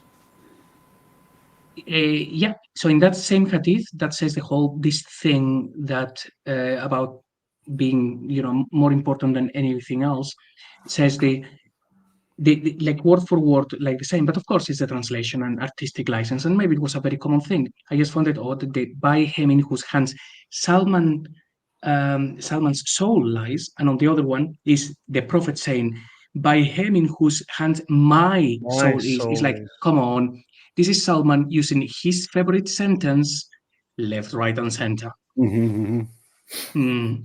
I found that I just left it there. Umar narrating that alcohol is made of things. I don't know why you have a hadith of one guy saying that alcohol is made from things. Why would you have that? I thought the hadiths are supposed to be the sayings of the Prophet, not a saying of Umar saying alcoholic drinks come from 5 things. It's like, Umar, nobody cares. We're here for the Prophet. And this other narration, if you look at the hadiths from Umar, you're going to start seeing what is going on. Umar narrating the Prophet saying that if he lived, he would expel the Christians and the Jews from the Arabian Peninsula. And it's like, no, Umar, that wasn't the Prophet. That was you, the guys who wrote the Hadith, said that he was the Prophet, but that was just you. So there are other parallels, like narrated by him, like a couple of things there. That one is not very important, but the next one is, so narrated by Umar, a man will not be asked as to why he beat his wife. What a lovely guy.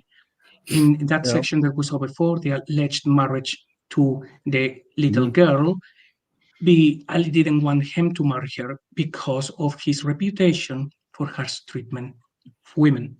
And then another one, Umar says, blah, blah, blah, and a verse is revealed in the Quran.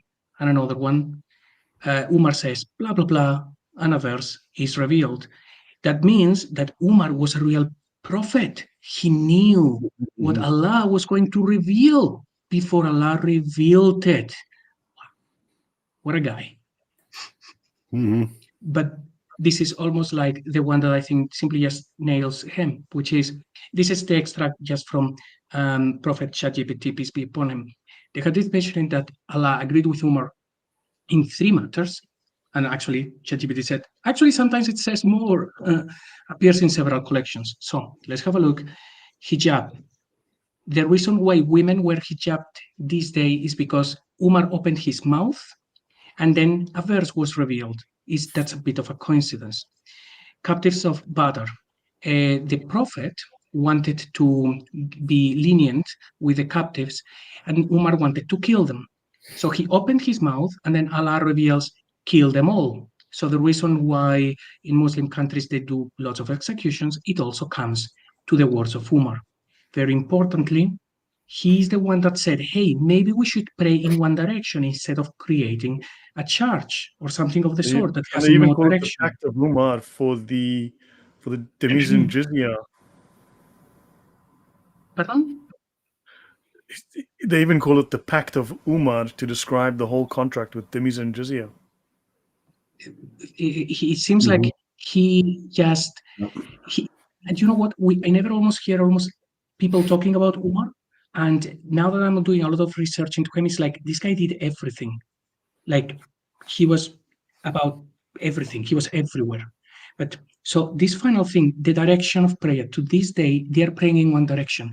The first masjids, they were not, say, like a church that doesn't have a direction.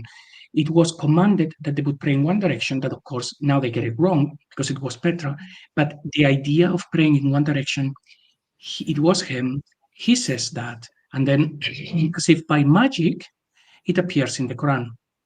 And then now when we read that verse from the Quran about that you can strike your wives, does it now look like, was it Salman, was it Jesus, or was it Umar? And the one about if he divorced you all, Allah might give him better wives. Well, maybe Umar, if you don't beat your wives to death, they might actually not make your life difficult. So we see Umar saying things, and then those things appear in the Quran, which of course is simply this guy saying things to the crowd. There is no Quran, there is no such thing. And then years later, people are writing things that have happened, and they are attaching those stories to the Muhammad. And it is Mohammed who says, we are praying in that direction because of the Quran. And it's like, no, you're praying in that direction because Umar said it. So all of these things, and I think, which one was the next? Oh, yeah. So we're pretty much done with Umar, but I think it is this guy who, he's the one creating Quran. He and Salman, we have these sections. Anything violent, well, hijab, the thing, the prayer, strike them and divorce them. It was all about him, and we've pretty much ignored him. Or at least that's what I think, and I feel quite strongly about it, because he built Quran according to their own sources. What do you guys think? Can I go on? There's something of a pattern here, for sure. But the thing is that almost for every example you took, it's not historical. If I take the example of the station of Abraham, Umar suggests that it would be good if the Muslim took the station of Abraham, the standing place of Abraham near the Kaaba, as a place of prayer. This is a complete fabrication. For example, it's the standing place of Abraham is in Jerusalem. There was nothing of the sort in Mecca. It's a complete invention. But the thing that is very interesting here. So sorry, but just to add that the thing is that none of these stories had to be correct in any possible exactly manner. That's my point. The thing is that's my point. Yeah, you have to go beyond the correctness of the story to recognize the pattern, and the pattern is that Umar was influential in the making of the Quran. Somehow he was, and it is very interesting what you have uncovered here. There are I have other things in mind about Umar. In the Islamic literature, it is also said that he might have come from Syria. Might be a Syrian connection, mostly due to his name. Ibn al-Khattab is a very strange name, and it's very close to Hatab. Hatab meaning lumberjack. And there are traditions, Islamic traditions, about his father, so Al-Hatab or Al-Khattab, having been a lumberjack in Mecca, which is complete nonsense since there are no forests in the region of Mecca. But there are forests in Syria, and it might be another clue for the identity of Umar. And there's another thing that we discussed before going live. It's Umar's nickname, according to the Islamic narrative. He was nicknamed by Muhammad Al-Faruq. Al-Faruq meaning the savior, the one who separates good from evil, the one who judges good from evil, which is a messianic title also. It comes from Aramaic, and it was given to Jesus. Jesus is Al-Faruq. It's the same root as Al-Furqan, the criterion. The Furqan is also a way of understanding that there is something that separates good from evil. So Umar is also a sort of messianic figure, a messianic character, like Ali, like Salman, like many, not so many, but some people in the narrative about early Islam. The connection with the north, particularly if they were Syrians, one of the things I would be very happy with that, because the Damascus becomes the capital like quite early on, by the time that we get to the Umayyads. So it's possible that all of these people, they were actually always from there. It then went south, do the whole sweep to create their empire, basically unifying their taking advantage of the Persians being weakened, and they always remained in there. And the whole thing about no, Medina, Mecca, is like Mecca didn't exist. You guys had one well. You can probably support like 3 guys and a donkey. That's about it. So, but I did have like other slides, and it was about more of the theory of how I think things could have moved. And you've seen actually the slides, but we obviously don't have time for that. We're nearly on the 2-hour mark. I'm just going to finish with this final, almost like closing remarks. So who was Muhammad? Was it Salman or Jesus, Umar, Ali? Maybe Muhammad Al-Amin. That's actually a caliph from the Abbasids called that. Maybe some imams, Abdul Malik, or other companions. And the answer is yes. Just a whole mess, like we all know. Everybody just put together. A little bit like James Bond, having one character that we know, but then there are lots of different people, or perhaps more like Doctor Who. Or the favorite example is a Jackson Pollock's style of religion. So we have a lot of people, lots of influences. They don't have a character, so it's just a blank canvas. So they just have to throw everything into it, and then you end up with basically a soup. Like Lloyd always says, it's a soup, and it really is. And the reason is because there isn't one character that you have just copied and said things about his story. That's why his story doesn't make any sense. And when people analyze the character of Muhammad, say, well, he was crazy. And it's like, no, it's like having multiple personality disorder. It's like you have 20 people in one. So by putting all of those stories together, you end up some historical, some not historical. You end up with Muhammad, and you end up with a standard Islamic narrative, which has many holes in it. And probably I will just stop there before going on the other slides. I don't know how to stop sharing. Oh, that's very good. Lloyd, if you would be so kind as to help me stop sharing, please. Oh, thank you very much. So, yeah, or rather, to conclude, I think, yes, like we all know that Mohammed was many, many, many people and stories from all over the place. But it does seem like the guys that started pretty much the whole thing might have been actually these two. We have it at least on good authority from Leo III. And before that time, if he actually became the caliph in the year 634, before that time, maybe he was the caliph actually for longer, because all of the information that we get is from the standard Islamic narrative. Or there would have been other guys. Sorry? So now we've got some early sources pre-Uthman who may well be influential in creating the narrative of the Quran. Pre-Uthman. I think, and that was something like I was going to discuss on other slides, that these guys, I think the reason why there are so many contradictions is many reasons, and obviously it takes hundreds of years and there are changes, but it's the whole concept of Tawhid. I think these guys are walking around, they are telling people, join my army or we kill you, and they use anything that they can. Either it's extortion, deals, being good cop, bad cop, and some of them is just stories. So if you are licking a stone, they tell you, hey, don't worry, you're not a pagan. You're licking a stone, that is because you worship the one God that sent you the stone. We are friends. Join my Hold army. on. We'll That's what kill I you. was saying the last couple of weeks. You might recall. I know you've got about a dozen slides or so to finish. So shall we maybe make a date for a week from now and finish this? Because I mean, this is interesting as to how the story got started, how they found parallels, turned them into the sin. Yeah, I mean, this. You know, because it's not like 1 + 1 is equal to 2. You can't judge it on those criteria. Because we're trying to think, how do liars tell lies? How do they tell credible lies?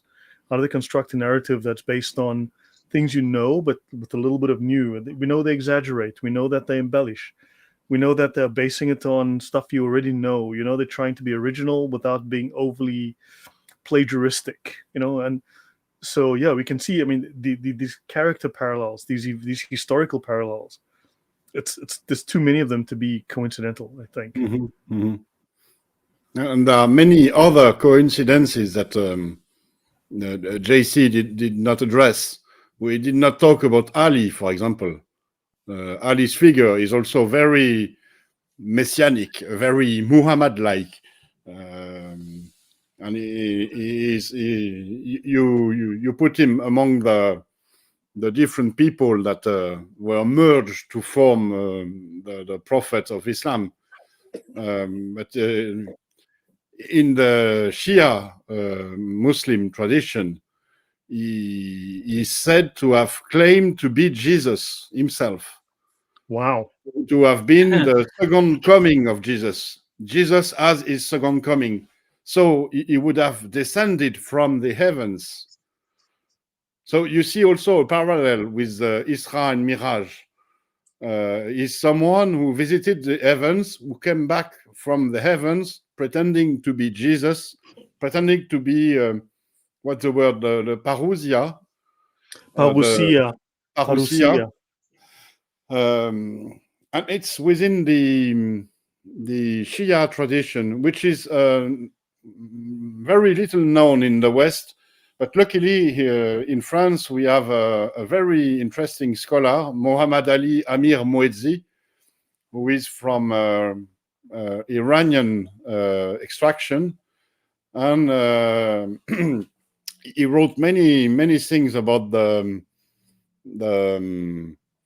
things we can gather from the Shia tradition. He's a very interesting scholar. There are some videos of him in English that you can find on YouTube. Mohammed Ali Amir Moedzi. And there's another thing I would like to add. This is a very good presentation, JC. I'm impressed because you took different paths from mine, but in the end, I think we really converge. When you put Muhammad as a composite figure out of different characters, Salman and so on, I think there's also a very important component in the making of Muhammad, which is the whole plugger, all the things that had to be invented about the Muhammad in order to correct the incoherencies, to plug the holes in the narrative. There are many things about Muhammad in the Islamic tradition that are told only to correct discrepancies, incoherencies, and so on. I just take one example. There is this bizarre thing about the satanic verses. You know the story. In At-Tabari, there is a mention that in Surah 53, verse 19-20, there were parts that were edited out.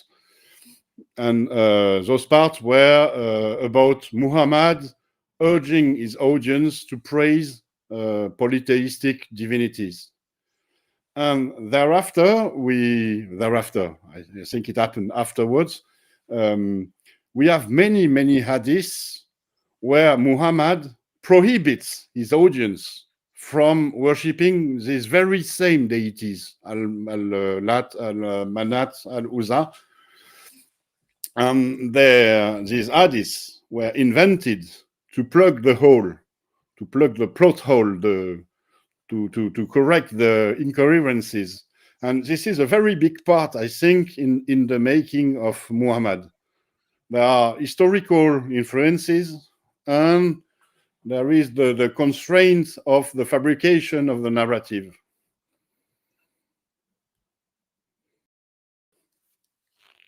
Yeah, so lots of things that they were done in good conscience, with good intention, and then when they realized that the whole thing didn't make any sense, you had lots of people saying, okay, now we really have to fudge the whole thing to make the square fit into the circle, and we get Islam.